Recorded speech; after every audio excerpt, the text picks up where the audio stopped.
We play and call it work. MiniWarGamer Dave here from MiniWarGaming.com. With Matthew from MiniWarGaming. And welcome everybody to our Tau review videos. Tau don't use bolt pistols, man. No, they don't. They think they're over and above and beyond it. I don't think that's true. We had some suggestions. I'm actually on a sit and talk. The reason that we're doing this, besides the fact that the Tau are new and we need to do some reviews. Tau are new. But I had a suggestion on one of my sit and talks where somebody said, and I'm sorry I don't remember who it was, that for the reviews for the Tau, you should have the person who likes the Tau the most and hates the Tau the most. Who says I hate the Tau? And I like the Tau the most. I think out of everybody here, I like the Tau the most. I think you do. And that's kind of unfortunate. Well, and it's really hard for me to forgive you for that. It's okay. It's kind of, with the way we run our business here, we all have to do our part to fill in all the different armies, take one right? for the team, right? That's right. You have to get your hands dirty with the things that are blasphemous. You know what? Since the new Necrons and Eldar, even the Space Marines, the Tau don't feel so crazy. Who knows, though, with the new updates? Who knows? So for the next few weeks, we're going to be reviewing the new stuff as it comes out. Today, you are going to be seeing everything about the new Tau Stormsurge, the gargantuan creature that is meant to act like a super heavy walker, but is a gargantuan creature for some reason. We're going to do this guy in the next video, so don't worry. What's he called? That is the Taunar Supremacy Armor. I don't remember is it a KX-139? It is, right? Hey, I was right. KX-139. Gold star for me. He's called the Taunar? Yeah, he's called the Taunar. Well, no, he's not even called the Taunar. He's called the Taunar. The Taunar. I know, right? It probably means, like, the Nar probably means something. Is it like the La Chacheria? Yeah. Exactly like that. The Taunar. Now, we've decided to change up the format for these reviews. Typically, when we've done reviews, we've put pretty much half of the review videos in the vault because, hey, we need to have our vault members. That's why we do it, right? Yeah. Some people are like, well, why don't you just make money from advertising? But you know what? YouTube advertising, with all the views that we get, doesn't even cover the lease. So we need our vault members. But this time, we've thought of a different idea. And that is, we're going to do a review for free, and then a little short battle report, or who would win style thing, showing off the model against some various opponents. And that will be in the vault. So at the link in the video description below, you're going to see today the Stormsurge fighting against various opponents that it should be good against, and that it's been designed to kill, and see how well it fares in a bit of a vacuum, of course. We all know that the Tau's going to lose, though, so it doesn't matter. We'll have to wait and see, obviously. And that, of course, is the link below for all our Vault members. If you're not a Vault member, we encourage you to click the link and try out the free 7-day trial. It helps us to be able to make these videos and makes everything financially viable. Are you threatening them? I'm just holding my gun. You pointed at Can that. I not? I just did it slowly. You know what? People stay because they want to, not because I didn't say a word. Not a word was spoken. So let's talk about the Stormsurge. We don't have the model right here because Lee, our paint monkey, is... Oh, we have the box. Yeah. He is working really hard right now Yes. to get it painted up enough that we can play it in the battle report this afternoon. A little bit less than tabletop. Right? It'll be less than what it'll be done when it's finished, unlike this guy who looks awesome. So he's working really hard, and so hopefully the box will suffice. So let's talk about the Stormsurge. What do you think of the Stormsurge? Well, we'll go into the rules in a second. I want our official Tau expert, or the expert at hating and killing Tau. What do you think of this new model? As much as I hate the Tau, I'm not an expert at killing them, unfortunately, because they're so cheese that it doesn't matter what you do. So what's my feeling or impression on that model, and looking at all the weapons that it has, which we'll go over in just a minute? I think that points for points, it'll be very hard to actually match the points of the model and take it out with anything. There's no obvious, oh yeah, that would take it out. Yeah. There's nothing obvious like that. I think we're going to find, overall impression, that in a vacuum, so when we do things like who would wins with small armies, that you won't actually have a hard time against it. Because... If I get in close combat, well, it's dead. Different story. Well, that's the whole idea, it's how long does it have before close combat. Once it has support elements, even as simple as a group of fire warriors in front of it so that you have to kill them first, I think that's when it will excel. And Pathfinders to give it marker lights and all of that. I think even in a vacuum, they would take out stuff. Well, we'll see that. That's what I think. We have all our words, but we'll prove that. We have our words, and our words slice through the armor of the gargantuan creature, which just doesn't have any hull points as a gargantuan creature. Ridiculous. I don't even. You know what? I don't think I want to get into the discussion as to how annoyed I am at the fact that Games Workshop has been making what are obviously walkers, monstrous creatures, and gargantuan creatures. Like that started back with the Dread Knight. That was the first one, the Grey Knight Dread Knight, and I was like, which is a monstrous creature. Yeah, and it should be a walker. And then it continued with the Riptide, and Chaos should get a gargantuan. That's all I gotta say. Well, they already do from Forge World, but they need one. A regular, yeah, no, a non-Forge World. If you think about it, the Bloodthirster, now that you're kind of you compare its size as a model, it's pretty much as big as what a gargantuan is now. So Bloodthirsters, in my mind, should be gargantuans, whereas like Demon Princes could be monstrous creatures. Because think about the things that take out Bloodthirsters really easily. That's true. Poison, snipers, that shouldn't take out a Bloodthirster. You make it a gargantuan, poison, and sniper, all of a sudden are not nearly as effective. They dissipate. Yeah, well, they only wound on 6s instead of 4s. And so that's the annoying thing, is that we have this thing that's obviously mechanical, but Haywire won't affect it, Armor Bane won't affect it, Tank Hunter won't affect it. You need Monster Hunter, you need Flesh Bane. Even Poison and Snipers won't affect this thing because it's a gargantuan. So I'm not a fan of that design. I know they're probably just trying to keep up with the new Eldar Wraith Knight idea that now everybody gets a gargantuan. In the last kind of series of codexes, we had everybody get a Lord of War. All their big HQs got moved over to Lord of War. So now it feels like this wave is about, starting with the Eldar, of course, is about introducing gargantuans. It would actually be an interesting fight for the KV-128 Stormsurge is to fight against the Wraith Knight. Yeah. That'd be a good fight. I don't know. I think the Wraith Knight would take it up pretty well. Shooting? You know what? We could do that in Shooting-wise? as well. Yeah. Shooting, yeah. Yeah. Because it's 2 destroyer shots from the Eldar Wraith Knight. It's got 8 wounds, but, you know. Yeah, but this is... what? Hey! I saw what you did there. You made me defend the Tau. That's not going to happen. Well, we'll try it out. We'll actually play the Wraith Knight against it. Okay. Well, I'll play the... Oh, you think the Wraith... Okay, I'll use the Wraith. Yeah, of course. Of course. No, I'll play the Stormsurge, but I think the Wraith Knight will definitely take it out. Really? Yeah. I think you're using psychological warfare tactics here. No, points for points. I think the Wraith Knight will excel against the Stormsurge. How many points is Wraith Knight? It's around the same. I think it's around 300 points. So this one's actually more expensive. Yeah. Now, let me kind of let's talk a bit about the weapons. By default, it comes with a pulse blast cannon, which I'm not that enthusiastic about. It has 3 different ranges: 10 inches, 20 inches, and 30 inches, and the range will determine the profile it uses. It's always 2 shots, but at 10 inches, it's a destroyer shot. At up to 20 inches, it becomes a blast, strength 10, AP 3. And then up to 30 inches, it becomes a large blast, strength 9, but AP 5. Interesting. It's like all of a sudden, and that's at 30 inches. 30 inches isn't that far. Like, it's not horrible distance. No, it's not that far. But if you've got a guy 10 inches away, and you're firing destroyer weapons at it, that's your last-ditch effort. So. The closer you get, the more dangerous. It's kind of like an obliterator. The closer you get, the more dangerous he is. Yeah, and you just don't want this guy to be, like, you don't want to be close with this guy. He's an artillery unit. Artillery. You don't. No, you do want to be close because you can take him in close combat. You just don't want to be the close before the close. The Stormsurge doesn't want to be close, but he does want to be close, but he doesn't want to be close. Now, as a Gargantuan, he moves 12 inches, so that'll give him some mobility to get in. But he's got a really cool special rule that allows him to fire twice. In the shooting phase, he can deploy his anchors, and then in the subsequent turn, he can't move, but he can shoot twice. But if your anchors are deployed, then you can't get within 10 inches. Like, everybody else can just be like, get away!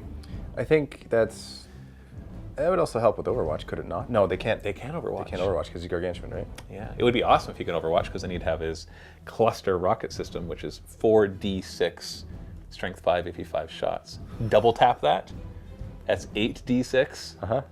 It's ridiculous. So I think he's going to be an anti-infantry.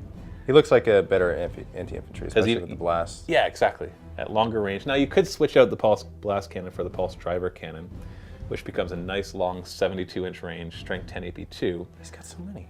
But it's just a large blast. Okay, so he has a pulse driver cannon, which is a large blast, ordnance strength 10, AP 2. And then he's got this pulse blast cannon, which is he can only have one or the other. He has to swap them out. That's the big gun on top. Is it? Can he only have one or the other? Yep. So this right here, this big gun right here, you can swap it out.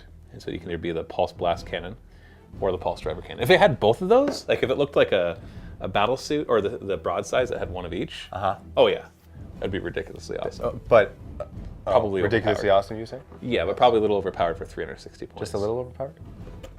Yeah, just a little. Just a little? Well, because like his other weapon is the destroyer missiles, right? He's got 4 destroyer missiles, strength 8, AP 1. One use only. But they're only one use only, so double tapping that won't do anything because Once they're gone, they're gone. Yeah. Now, I should point out, we're playing under the assumption that gargantuan creatures can fire as many weapons as they want. And that's not clear and is debatable. The rule book talks about gargantuan creatures following all the rules for monstrous creatures, and monstrous creatures can only fire 2 weapons. That's right. But then there's one line that makes it all muddled that says a gargantuan creature may fire each of its weapons at different targets. So some people argue that that gives it permission to fire all of its weapons, and other people say no, that just gives it permission to fire the 2 weapons at different targets. And rather than make the decision ourselves, because then people will be upset at us, we're going to go based on the ITC tournament rules. They're FAQ, and it's just because they're widely accepted. Not by everybody, but a lot. And that allows a gargantuan creature to fire all of its weapons. What do you think about that, Dave?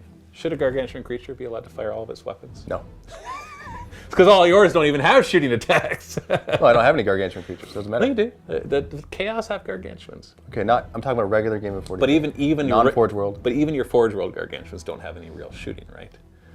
Because they're all close combat. Oh, cut me to the quick. No, don't get me. My heart has they're been ripped awesome. out. The Chaos gargantuans are some of the coolest and strongest gargantuans I think in the game. I think that But they're not shooting guys No. They're close combat beasts, but or psychic beasts, or okay. things like that. So are we debating Ra versus Rai now? I don't know. It's more just what you think, because I think we can agree that it's not clear and that it's debatable. And we can try to give all the arguments that we want. I don't know. But what do you think? I think that With this thing coming out as a gargantuan creature, with the Wraith Knight that could have 4 weapons as a gargantuan creature, with this thing with 7 weapons as a gargantuan creature, do you think that Games Workshop intended for them to be only able to fire 2 weapons? Okay, well, thinking of it logically, which you can't really do when you compare models in 40K, but if this was, let's say, a Warhound, okay, picture a Warhound or this, the only difference really is that one has hull points and one has wounds. Yes. That's the biggest difference. There's other little minor differences, Of course. but in the Warhound can fire all of its weapons, can it not? It can. Super heavies can fire So- as many weapons as they want. If that's the workaround, then it should probably be able to shoot all of its weapons, but the words are written the way they are, which says they follow the same shooting attacks as monstrous creatures, which fire 2. Yeah. And it could say they fire each of their weapons, each of the 2 weapons, I know. That's the problem. right? So, Once again, wonderful ambiguity in the 40K rules, which will forever be debated until an FAQ comes out, which, as we know, will be never. well, okay, what would you do if an opponent came here and he was just like dead set on, no, 2. I won't play you unless you do 2. See, that's a weird hypothetical situation because we never get opponents like that. Never? No. People that come here are generally good But what if you sports. could tell that they'd be really disappointed? Oh, we They'd be just like, then I wouldn't bring the gargantuan creature. oh, at all. You would just take it out. Oh, it Eliminate totally it. would. It would neuter the gargantuan creature. It would neuter Yeah, the gargantuan creature. it would neuter him. Yep. Make him useless. Pretty much. Way less useful. Yeah. Like, okay, for example, this Stormsurge, one of the weapons that he has, get this. Are you ready? Are you ready? I'm ready for the cheese, yes. It has a twin link flamer. That you would use if your other weapons are destroyed, which they can't because you're a gargantuan creature. What the heck? And you can't overwatch, so it's not like you can use it there. Oh, and it has a twin link smart missile system too, which is 4 strength 5 shots. As opposed to its 4d6 strength 5 shots. So what you're saying is, if you can only fire 2, why would you ever choose that? Why would they have those weapons? Now you can swap out the flamer for a burst cannon, which is 4 strength 5 shots, or an air bursting fragmentation projector, which is a blast that ignores cover, but it's still not that strong. Now you're just making up words. That's right there. I know it's. No, I'm not quite sure. We're assuming a lot of things from the current Tau Codex. I should point out, we don't know what the new Tau Codex profiles will look like, but they'll probably be very similar. That's true. That comes out soon, right? In the next few weeks, hopefully. I don't really keep up on Tau stuff. All I know is that when I see them, I just like You get angry. I shoot first and ask questions later. Well, Chaos needed an update, so it's not really fair to you to keep seeing the Tau get all the love, and Eldar and Necrons. Chaos needs love. It does. And it's going to get love. I hope so. I hope that it's the newer Chaos version and not the Tau Demon or the Tzeentch Demonkin. Yeah, who knows? Yeah. Either way. That's a different video. See, but for me, so going back to this, it's got these 4 destroyer missiles. It has a twin link flamer and a twin link smart missile system. Like, it can't overwatch with those. It doesn't have a special rule like the supremacy armor guy, which we'll talk about later. Supremacy armor. Who can overwatch with those special weapons. And so it's just like, why would they be there? Why would they ever be used? So it feels like the intent is they can, but I really wish that they would do it. And in old editions, Gargantuans could fire all their weapons. It was very clear. But that's old editions. I know. You can't go out You and can't, buy old editions. You can't go old editions for rules as written, but they are helpful for rules as intended. Sometimes. Yeah, and sometimes they can be misleading. Sometimes too. they can be very misleading, yeah. So you Yeah. can... It's not 100%. It's just part of, way. but it's part of the discussion. Yeah. Is all I'm saying. So, the easy way out that I've discovered is to look at these major tournaments and their FAQs and just blame them. So if you don't like it, then go and talk to them, because honestly, if the ITC or Adepticon had put in an FAQ, gargantuan creatures can only fire 2 weapons, we would play it that way. Did they also say that? Adepticon doesn't have an update because the last time they were updated was February. Okay. So there wasn't even the Eldar Wraith Knight out yet. So there was no need. All the gargantuan creatures up till now, like all the Tyranid ones, only have 2 weapons. You know what would help? If GW came out with an FAQ. Yeah, don't get me started on that. That was good. So I like the reaction. It was good. Yeah. Okay. So I think this thing is going to work. Now, what do you think about the fact that you can actually bring them in squads or units of up to 3? Yeah. How does that feel? I think I threw up a little in my mouth. But it still costs 1,080 points to bring 3 of them. No. Yeah. Yep. 1,080. Yeah. 1,080 points to bring 3 of them. So. Because I think you were saying, we were talking about this earlier, he's a Lord of War, so that's why it makes it a big deal. And because it's okay. 3 Lords of Skulls. Can you picture that? 3 Lord of Wars. Yeah. Lords of War. Lord of Wars. 3 Lords of Skulls. Multiples of Lord of Wars. There you go. Lord of War. I don't know. Go ahead. But 3 Lord of War slots. Right. There you go. Filled with 3 Lords of War. That's probably what it's supposed to be. Anyway, can you picture 3? What am I trying to say here? 3 Lord of Skulls. Lord of Skulls. No, that doesn't work either. 3 Lords of Skulls in the Lords of War. Can you picture that though? Well, how much are they each? Aren't they like 800 something points? Well, then that's each. like a 2,500 point army. I know, it seems ridiculous, right? It's like, why would you do that to yourself? You're just completely pigeonholing yourself. And so somebody else could build 2,500 points that could easily counter that. The only difference is, this is what, 1,080? Yeah. And people can't easily counter this. I wonder if, now tournaments can easily nerf it by just saying no more than 1. But 1,080, if you think about it, in a 1,500 point game with Tau, with how cheap as they are, I could easily bring an HQ, 2 troops, and then 3 of these. And then I could throw in Pathfinders, because Pathfinders are dirt cheap. Are they? And give it marker lights. They are. Okay. They're ridiculous. They're super weak. They die just by looking at them. The Tau is weak. But yeah, well, they're all toughness 3, right? Mm-hmm. Toughness 3. Get it? Tau. Anyway. So you throw all Tau 3? They're all toughness. Toughness? Because I think with Pathfinders, this thing's going to excel. Ignoring cover, yeah. Assuming marker lights at least have the same idea, where they can increase ballistic skill and ignore cover. Imagine this thing ignoring cover. All of a sudden, that seems a little more beneficial. I don't know if I have to imagine. I could just see it happen. Well, 4d6, strength 5, AP 5 shots that ignore cover. In my face. That gets like 3+ armor, 4+ armor, not a big deal. But against orcs, Tyranids, that's just gonna annihilate entire units. That's true. But a lot of things annihilate a lot of units in those armies. True. But for 360 points, you've got this platform of a lot of different weapons. So where would you place this guy in the field? In the back. What do you But he can't utilize all his weapons though. He's got a 48-inch range on his cluster rocket system. I'd probably. Where'd you put him? 30 inches is pretty far if you're just looking to use a strength 9 AP 5 double blast. I would be tempted to swap it out though for the pulse driver cannon, just to get that 72-inch range, strength 10 AP2. Because if you can double shot that, then you could do some damage. You throw in some marker lights to ignore cover, then you can put that against vehicles. Because the biggest problem with vehicles is it's easy for them to get cover, with the amount of terrain that we play with at least. And so putting a strength 10 ordnance blast into it is kind of frustrating, because you get a single hit on it, and then it's like 4+ cover.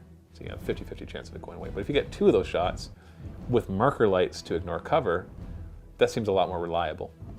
Not only will it like reduce its scatter, but it can also make it so that they just don't get that cover save from smoke or from buildings or anything else.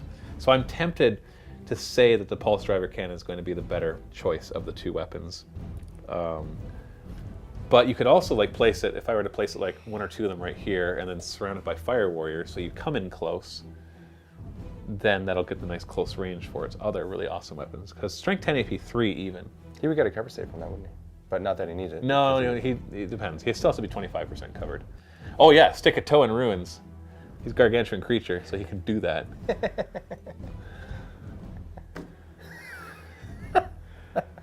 Makes no sense. Monstrous creatures, I can see, they're small enough. What's the rule on that? Oh, that's totally allowed. I know.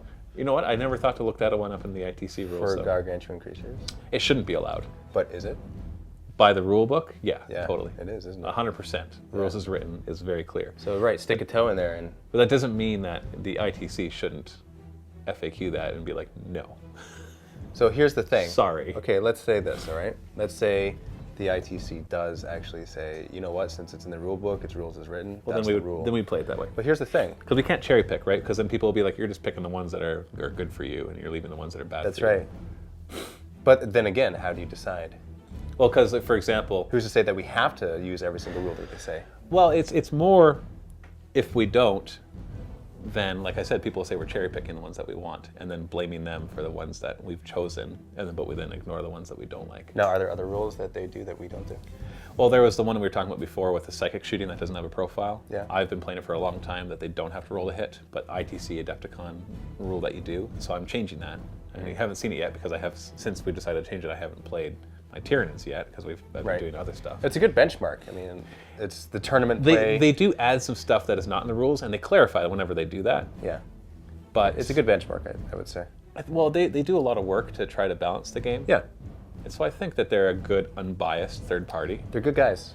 Yeah, and that too. They're good people. The frontline gaming guys are great, and the Adepticon guys are, I'm assuming, great. I don't know them as much. So yeah, so Stormsurge. Stick a toe. He's got cover. Well, for now, yeah, unless we find otherwise. I don't think it's going to happen anytime soon. I know. Ridiculous. It makes it even more powerful. Yeah, Stupid sauce. yeah. That's what happens. But it doesn't have an invuln, at least. At least it doesn't have an invuln. That's a big deal. Was that the other guy that has invuln? This guy, yeah, he has an invuln. Okay. And Riptides have invulns. So he's a 3-up save, no invuln, but he can benefit from cover. Oh no, sorry, not this guy. The guy who's not here. Yes. Yes. So how big is he? He's bigger than a Riptide, right? Yeah, I'll probably end up being about this big Yeah. when all said and done. Yeah, he's in between a Riptide and a whatever he is. Well, they better make him bigger than a Riptide because he's gargantuan. So. I know, because Riptides are so small. He's puny. Yeah. Well, I think that's all I got to talk about. Was there anything else we need to discuss? All right, let's see what else. What else do I not like? We'll about do one who would win with just a unit of Grav Centurions and see how quickly this thing dies, which will mean one round of shooting and it'll be dead. You think so? Oh yeah. Okay, I'll be the Centurion. Yeah, you can bring that one. If you lose a couple, I'll be like, okay, here, try it with these 3 guys that are only 200 points, and you'll be like, blam, and he's dead in one round of shooting. So I'm assuming. That's true. It's 3 to wound him, right? Yeah, re-rolling and ignores his armor. Yeah. He's only got 8 wounds, and they got 15 shots. Turn on your doctrines, and they can twin link them. Well, he's getting. Rerolling. Yeah. Yeah. Statistically, he's dead. Right? All right, so go ahead. We're gonna play the Who Would Win, which will have in the one video will have multiple matchups. It's gonna be a lot of fun. So please do click on the link below so that you can see whatever kill the XV-128 Stormsurge, the Tau Empire. KV. I said KB. You said X. You're making fun of my accent. So go ahead, click the link below, get your free 7-day trial if you're not a Vault member, check it out, and stay tuned for more Tau reviews. We're going to be reviewing this thing next, and that should come out before next week's reviews of the new Tau Ghost Keels, the stealth-shrouded monstrous creatures. Doesn't sound too overpowered, right? So go ahead, click the link below. Stealth Shrouded Monstrous Creep. We'll cover that next week. Thanks for watching. Happy wargaming.